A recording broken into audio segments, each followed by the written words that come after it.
Bien, bonjour à tous. Aujourd'hui, je vous retrouve pour la correction de l'exercice 2 du TD4, donc qui nous parle de la limitation en puissance d'un générateur.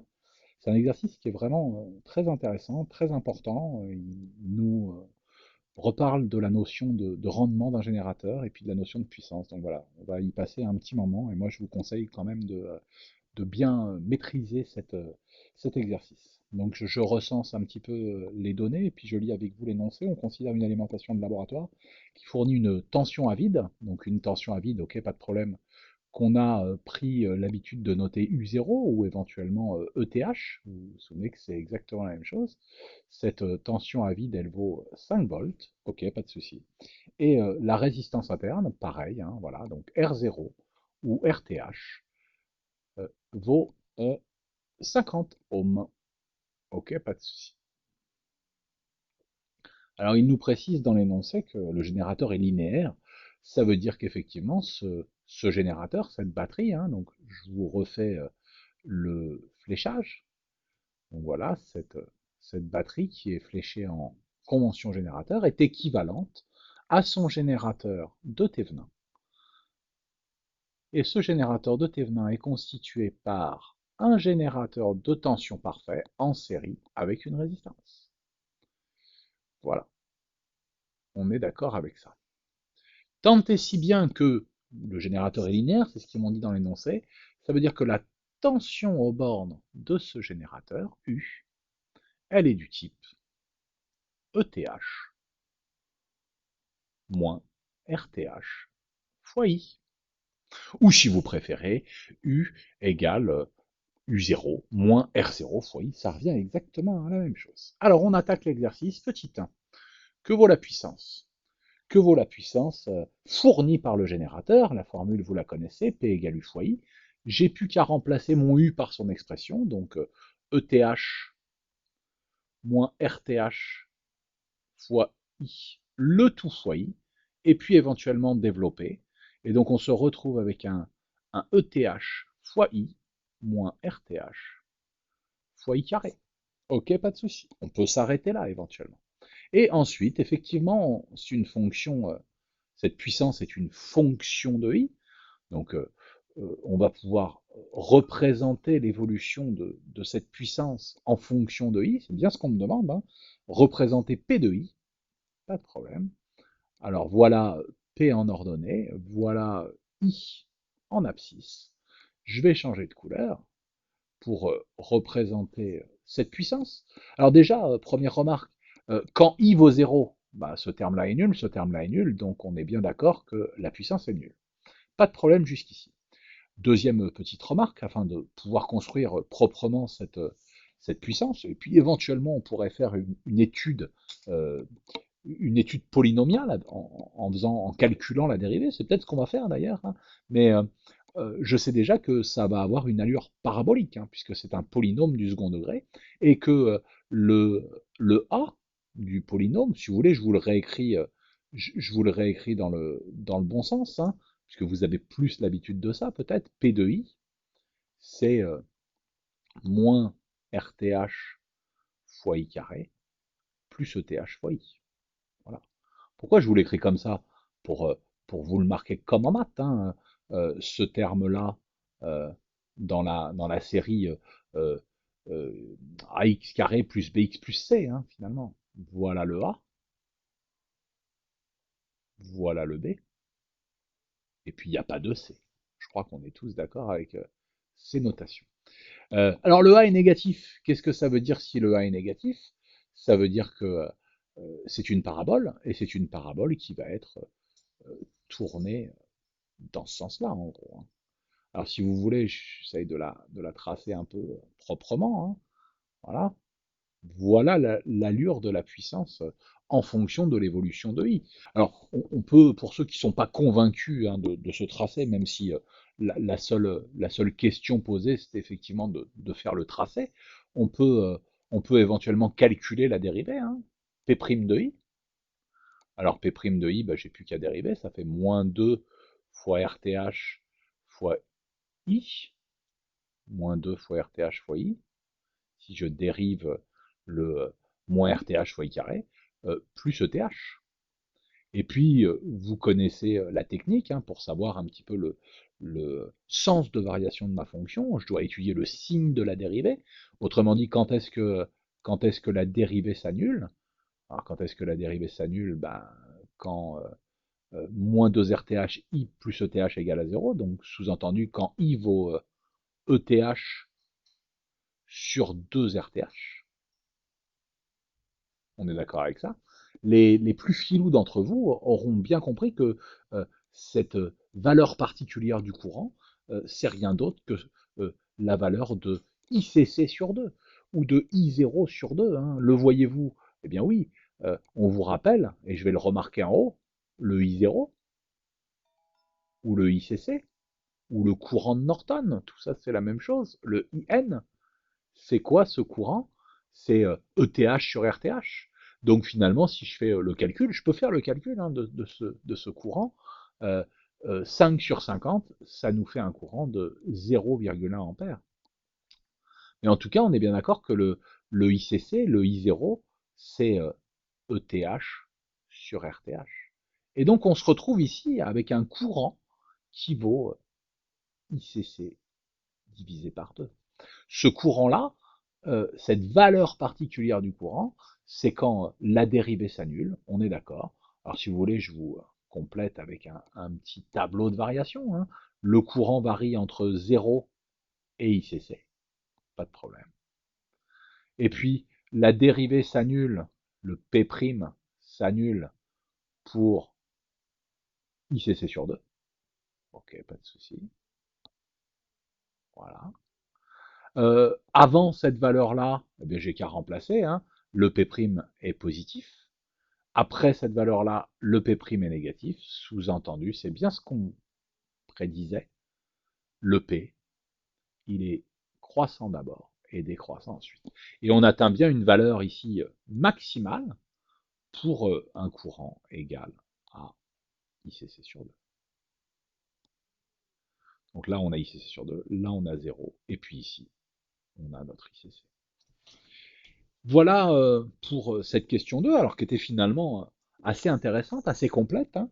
Euh, on a donc la valeur maximale de la puissance. La valeur de maximale de la puissance, elle est ici. Hein. Le voilà, mon Pmax.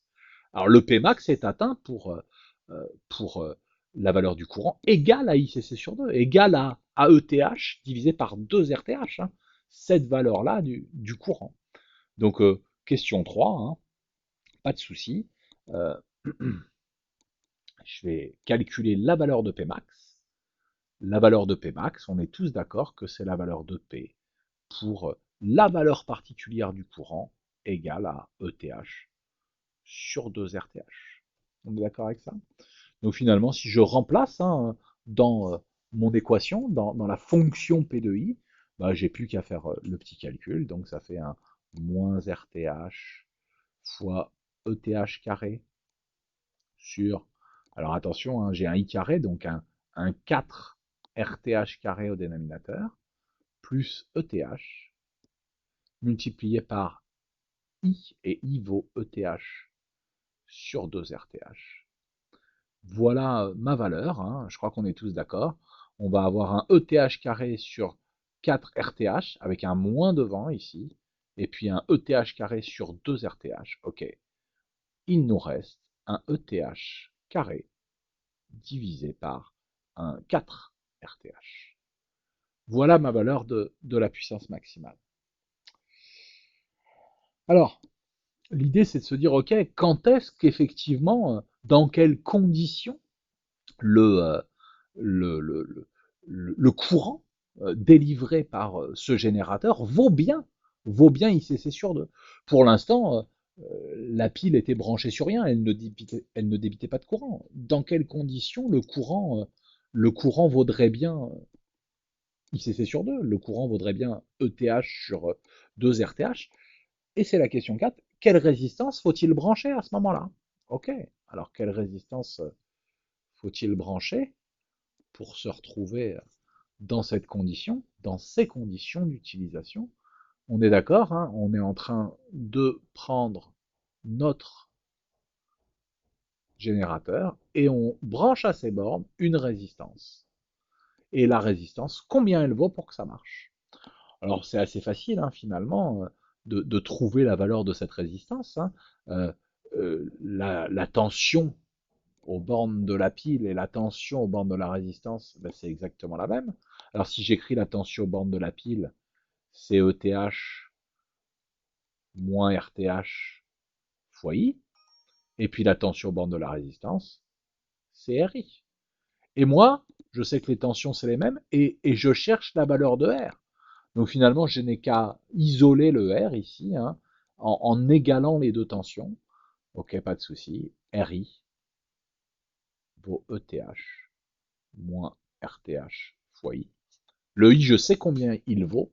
Je veux qu'il soit égal à ETH sur 2 RTH. Et je cherche donc R, ETH sur I moins RTH. J'ai plus qu'à remplacer mon I par cette valeur particulière. Hop. Et donc je fais mon calcul. ETH divisé par ETH divisé par 2 RTH moins RTH. Le ETH se simplifie. Le 2 RTH remonte au numérateur. Je tombe sur un 2 RTH moins RTH. Je tombe sur RTH. Ok, pas de souci. Alors c'est vraiment très très intéressant cette histoire, hein, parce que euh, pour que le courant soit égal à ETH sur 2 RTH, il faut que la résistance qu'on mette aux bornes de mon générateur, cette résistance-là, hein, faut qu'elle soit égale pile, et pas autre chose, pile égale à la résistance interne du générateur. Exactement la même valeur. Et c'est dans ces conditions que la puissance délivrée par le générateur sera maximale. Quand on veut qu'un générateur fonctionne à son maximum de puissance, c'est bien ça, hein, il faut avoir branché à ses bornes une résistance qui soit exactement égale à la résistance interne de son propre générateur. Alors la question n'est pas tout à fait finie. Que vaut I dans ces cas-là? Ça, on a répondu. Le I vaut TH sur 2 RTH. Que vaut U dans ces cas-là? Eh bien, on peut faire le calcul. Hein. Il suffit de faire le calcul. Que vaut U? Bah, U, il vaut RTH fois I. Donc, il vaut RTH. Le I vaut toujours ETH sur 2 RTH. Et le RTH se simplifie. Que vaut U dans ces cas-là? ETH, pardon, j'ai fait une petite boulette, je l'efface tout de suite. Que vaut U dans ces cas-là? ETH sur 2. On est bien d'accord avec ça. Ah, je peux me souvenir de ça aussi, hein, pourquoi pas. Euh, quand le générateur fonctionne à sa puissance maximale, alors la tension à ces bornes, la tension aux bornes de ce générateur, c'est pas n'importe quoi. C'est ETH sur 2. Et puis, euh, continuons. Que vaut le rendement? Alors, vous vous souvenez, hein, on a défini le rendement l'autre jour. Le rendement qu'on avait noté état. Eh bien, le rendement, pour mémoire, et pour ceux qui l'auraient oublié, par définition, c'est la tension aux bornes du générateur divisée par la tension à vide. C'est U sur U0, c'est U sur ETH. Et qu'est-ce qu'on vient de dire dans le cas particulier ici qui nous intéresse? On vient de dire que U était égal à ETH sur 2. Tout le monde aura compris que dans ces conditions, le rendement, il vaut 1,5. Tout le monde aura compris que dans ces conditions, le rendement, c'est la même chose, 0,5, 50%. Alors, ça, c'est quelque chose qu'il faut avoir quand même bien en tête. Hein. Euh, le rendement de 50%, c'est quand même pas terrible. Hein. Quand un générateur fonctionne de manière à fournir la puissance maximale, sa puissance maximale, bah c'est bien, on récupère le plus de puissance possible, mais néanmoins, comme vous le comprenez, on se retrouve ici avec un rendement qui est vraiment pas bon. Hein. Qu'est-ce que ça veut dire, ce rendement de 50%? Ça veut dire que mon générateur, il fournit une certaine, euh, il génère une certaine puissance, de par les transformations chimiques qui ont lieu à l'intérieur de celui-ci, et pour une puissance générée, eh bien, il y en a 50% qui sont perdus dans la résistance sous forme d'effet Joule, et il n'arrive à en convertir que 50%. Donc c'est vraiment pas terrible. Alors quand on a beaucoup de puissance fournie, on a un rendement qui est pas bon. Et donc peut-être que on aimerait avoir un rendement un peu meilleur et donc peut-être fournir un peu moins, avoir une puissance fournie, une puissance électrique fournie qui soit un peu plus raisonnable, un peu plus petite, certes, mais avec un rendement meilleur. En fait, on ne pourra pas, et c'est ça qu'il faut peut-être avoir en tête, on ne pourra pas avoir le beurre et l'argent du beurre. Sous-entendu, on ne peut pas avoir à la fois un maximum de puissance et un très bon rendement. C'est difficile de, d'avoir les deux. Euh, alors, je continue, et vous avez vu que j'avais volontairement laissé de la place, hein, euh, ah, attendez, je remets ma feuille.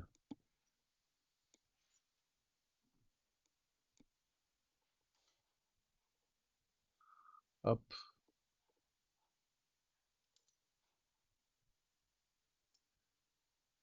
je continue avec mon exercice, hein.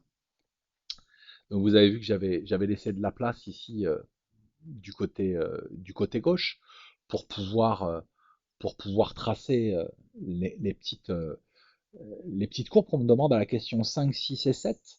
Euh, à la question, euh, à la question 5, donc, on va avoir une nouvelle courbe à tracer euh, où on me dit que la petite alimentation est limitée en puissance. Sous-entendu, on ne peut pas dépasser 100 milliwatts. Alors peut-être que la première chose à faire, hein, c'est de calculer la puissance max, hein, peut-être celle qu'on avait tout à l'heure. Je crois qu'on ne l'a pas calculée tout à l'heure. On va on va la calculer. On avait trouvé une puissance maximale qui valait, de mémoire, hein, ETH carré sur 4 RTH. Hein, vous êtes d'accord avec moi? Donc, je vais faire le calcul peut-être numérique de cette puissance. Alors, attendez, on y va. Donc, le calcul numérique de la puissance ici, quand je fais le calcul qu'elle a, ETH carré, ça fait 25. 25 divisé par 4 fois, 4 fois, 4 fois RTH, donc 4 fois 50. Ok, pas de problème. Alors on peut peut-être faire ce calcul de tête, hein. Donc 25 divisé par 50, ça fait un demi, ça fait un huitième. Un huitième, ça fait 0,125.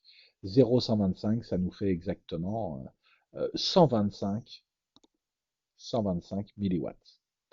Alors la valeur maximale de la puissance ici, hein, on est d'accord, c'est 125 milliwatts. Je ne peux pas dépasser cette valeur-là. Alors si je ne peux pas dépasser cette valeur-là, euh, je peux, d'après ce qu'ils me disent, hein, avoir une puissance maximale de 100 milliwatts. Ça veut dire que je peux, à la question 5, refaire un graphique qui soit quasiment équivalent à celui-là. Mais je n'ai pas le droit de dépasser la valeur de 100. Je n'ai pas le droit de dépasser la valeur de 100 milliwatts ici. Vous avez compris, hein, ça veut dire que ça va bloquer la partie supérieure de ma parabole. Donc je vais retracer, peut-être dans une autre couleur, hein, la la nouvelle puissance. Donc ça veut dire que la puissance, bah, c'est la même chose que la courbe du dessus, hein, jusqu'ici. Et après, après, la puissance est bloquée. La puissance est bloquée à 100 milliwatts, jusqu'ici, jusqu'à ce point-là. Hein. Donc vous avez compris, je superpose les deux graphiques ici. Hein. Voilà, hop. Et de nouveau, ça redescend en suivant une branche de parabole. Ok?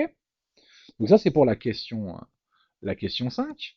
J'ai tracé la nouvelle allure de la puissance. Pas de problème. Question 6. Alors, trouver U. Alors, trouver U, qu'est-ce qu'on avait pour U? Pour U en fonction de I, bah, on connaît bien. Hein. Alors, dans le cas de la courbe violette, quand on traçait U en fonction de I, on avait une représentation, je vais reprendre du violet, hein, on avait une représentation qui était assez classique, qui était linéaire, c'est bien ce qu'on me disait. Hein. Alors, au départ, si I vaut 0, on a un U qui vaut ETH, et puis voilà, si I vaut ICC ici, on a un U qui vaut 0, pas de problème. Qu'est-ce qu'on a dans le cas présent? Dans le cas présent, on a une limitation en puissance dans toute cette zone-là. Sous-entendu, la puissance ne peut plus euh, atteindre sa valeur maximale, ne peut plus atteindre sa valeur de 125 milliwatts. Hein. Donc finalement, ça veut dire que ça va limiter aussi la tension délivrée par le générateur. La tension ne va pas valoir dans cette zone-là, hein, dans la zone comprise, alors je vais redescendre ici et puis je vais reprendre mon stylo vert, dans la zone comprise entre cette valeur du courant ici et cette valeur du courant ici, dans toute cette zone-là, la tension ne va plus valoir ce qu'elle valait avant. En effet, la puissance est limitée. Alors, c'est une allure assez qualitative qu'on me demande de tracer, hein.